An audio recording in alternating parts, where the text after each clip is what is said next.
Um, to a socially awkward kid, there is little more draining and terrifying than people. People. Individuals with their own moral compass, internal clocks, thought process, and agendas. Imagine someone spares you a second look, or stares for a moment too long. Is it because you looked strange? Maybe you did a little too much when getting ready this morning. No, you looked fairly normal.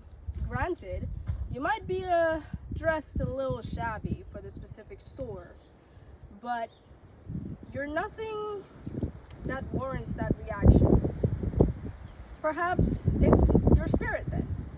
Your aura must be so peculiar that it was palpable or something. Breakfast was rather nasty after all. That could have left a bad taste on your tongue and a worse mark on your spirit. Then again, it's probably not that either. So what then? If not your unremarkable exterior or an overwhelming vibe, well, it doesn't really matter now, does it? Because that stranger went ahead and approached you. Can you blame them? While overanalyzing, you failed to realize you were the one staring like a fish caught out of water. You expect a scolding, confrontation, or even a beating at worst. And yet, really? This ancient relic? You cut me off. Of course. What better thing to discuss on our friendiversary than the best and first page out of our history book? I replied. I don't know. How about what to get for takeout?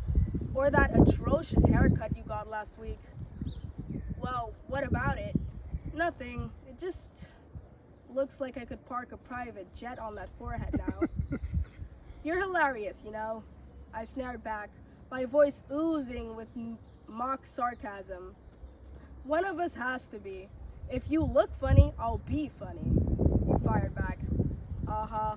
Since my story is ruined anyway, I'll just cut to the chase and ask you, why'd you come up to me that day? You laughed at me. In my face, like it was some randomest out-of-pocket question with the most obvious answer. The type that even an illiterate court jester could comprehend. Has that really been bothering you all this time?